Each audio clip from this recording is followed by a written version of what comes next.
If you are anything like me, your life is probably very busy, and you might have 100 things going on at any given moment that you could put your focus on, that you could be a part of, that you could attend or volunteer for. I thought that I was too busy to resource myself to. Thankfully for me, the Lord taught me these things gradually. And so it was just a little bit at a time that I learned these things.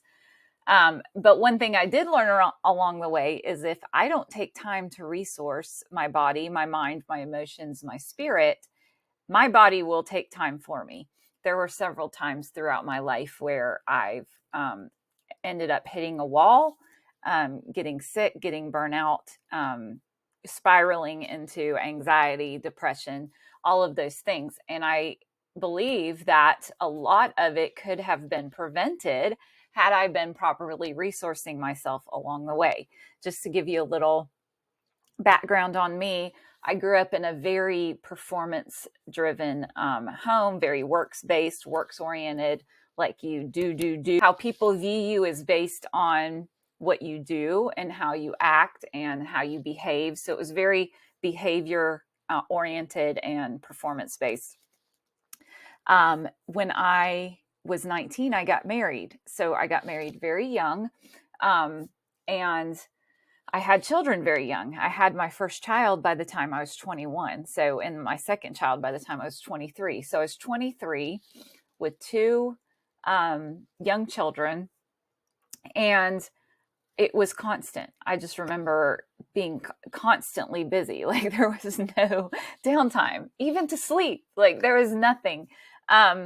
And so I remember during those times, I would end up in these places where I just felt trapped and I felt like I could not go another step. So I had these two young children, and then my husband and I decided that we were going to adopt from China. It was something that he had always wanted to do, and something that along the way I felt God leading us to do. And so we ended up starting these adoption processes. I also helped, my husband had his own business, so we ran his business. There was stuff going on in my extended family that was just tragic and dramatic, and just things were just spiraling all the time.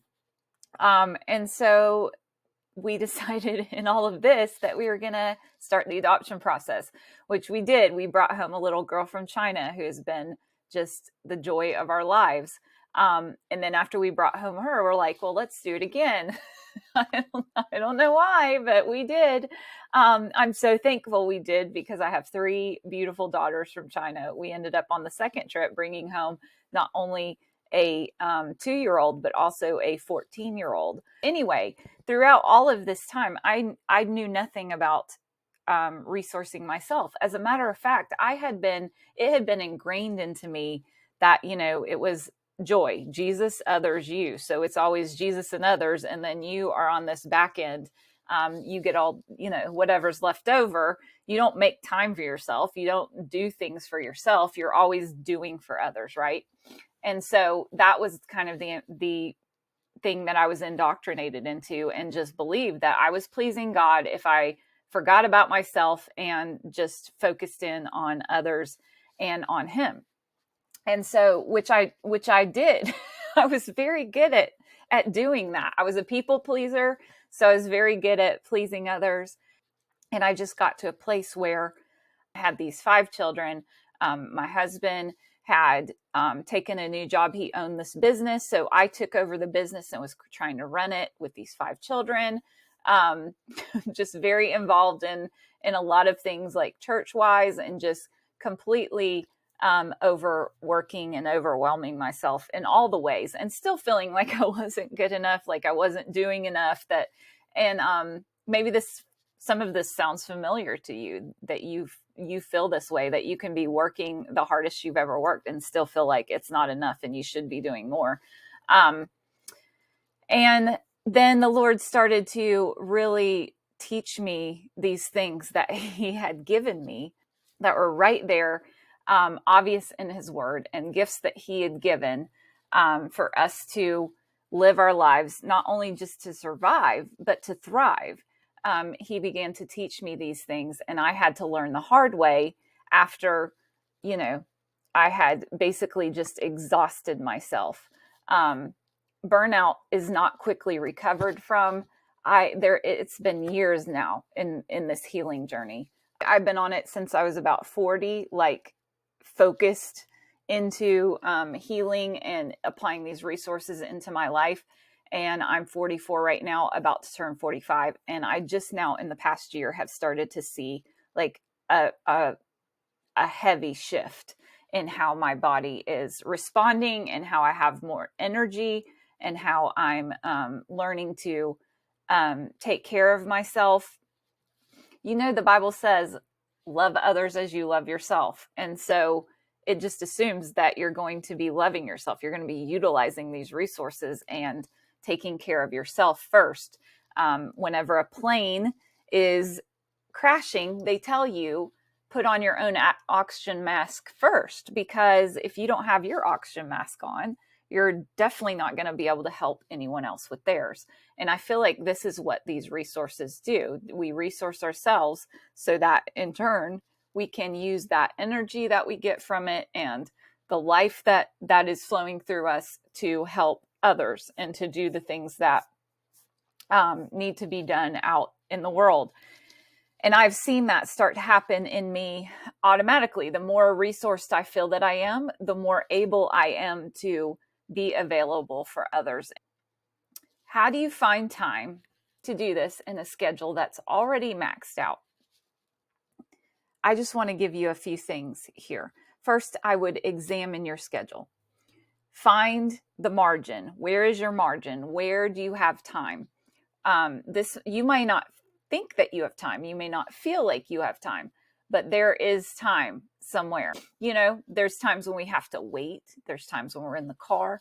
There's times where we just have, don't have enough to do, or we feel overwhelmed and we have too much to do. And so we don't do anything. I've been there a couple of times.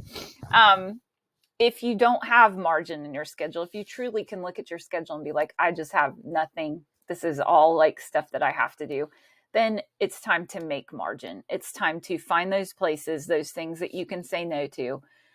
You might say, Candace, I can't say no to anything. You're not that important. You can say no. You might have to disappoint a few people for a while, but resourcing yourself is so important that you'll find when you say no over here and you disappoint over here, it's saying yes to something else. And that something else may be, further down the road because you need some time and you need some space and you need to resource yourself. But there may be something down the road that you're able to say yes to that you would have said no to if you hadn't resourced yourself. Every no that we say is a yes to something else. So we need to look at that schedule and determine where our yeses need to go and where our nos need to go. And our yeses definitely need to fall on the side of resourcing. The second thing I would do, and the second thing that I did do, was start to develop a morning and an evening routine. And you can do this gradually. Most of you probably already have a morning and an evening routine. Even if you don't think you have one, if you'll just pay attention to what you do every morning and what you do every night. If you do something the same way every day or the same way every night, that's a routine. You're doing it routinely and on a daily basis. So look at that, your morning and evening routine, and start seeing, as you learn these resources, start seeing where you can fit them in. Load your routine, your morning and your evening. And even if you have maybe a lunchtime routine, some people, have that. If you have a lunch break at work, you probably have a routine, something that you do every day, even if it's just go out and run errands, whatever. Start to load that morning and that evening routine with resources. And you'll see what I mean as you start to learn and go through these resources, you'll see intuitively how they might fit in your morning or your evening routine. And so that's why I want you to have that in mind as you do this course. Also, Third, I would start to prioritize resources over other things that you might do, maybe for entertainment or for downtime, for relaxation, for rest. Sometimes the things that we think are rejuvenating us really are just numbing us, right? So there's a difference between numbing and resting.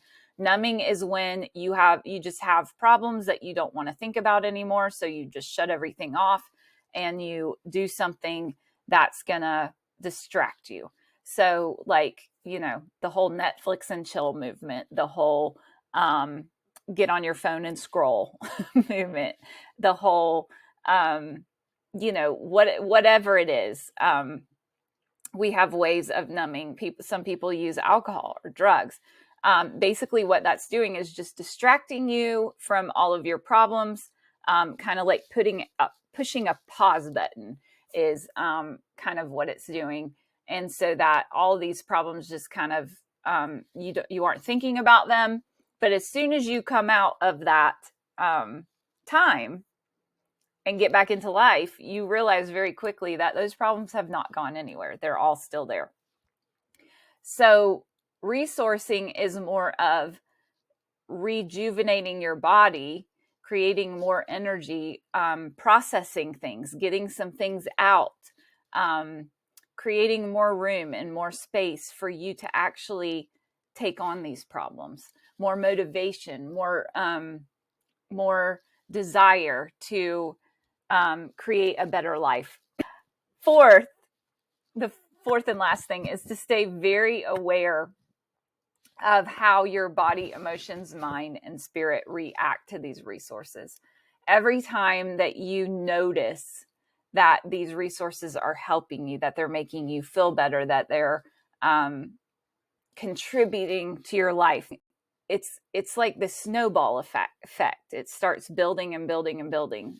Those neural pathways in our brains are going to become deeper and deeper and deeper the more that we recognize and acknowledge that these things are helping, that they're good for us, that they're doing good for us. And the more that we see that, the more that we're going to want to do them, the more consistent we're going to become. And consistency is key. We need to know that consistency is key. Being consistent with this is more important than the quantity of resources you're doing. Even the quality of resources, consistency is the key to all of this. Doing it over and over and over and over, not giving up, staying disciplined with it. And so that's why we want to start with as small amount as we can be consistent with. That's in each of these resources as you go through. Start with where you can be consistent, even if that's tiny, even if it's a tiny itty bitty baby step. Start with how much you can do and be consistent with it, because the consistency is key. Those brain pathways need to be traveled and trampled and gone over and over and over. And so we don't want to bite off more than we can chew. We don't want to start with something that we're not going to be able to continue. This is a long-term lifestyle change. These are things that are going to contribute to our life for the rest of our life. So we want to start where we are and grow. Just like we were talking about, you plant a seed, you're not going to get a tree overnight. It's going to take some time and some consistent watering and some consistent sunlight and some consistent adding things to the soil, resourcing that tree for it to grow and become mature. So consistency, not quantity or quality. Consistency is what we want to focus on. It's probably not going to be easy for you to find the time to consistently use these resources, but it's so important for your long-term health. And you're going to see such a difference in how you feel and how you do life and how you're able to get out there and help others and encourage others, even just your immediate family. You're going to notice a difference in how you react to them, how much patience you have, all of these things are changed when we start to resource ourselves.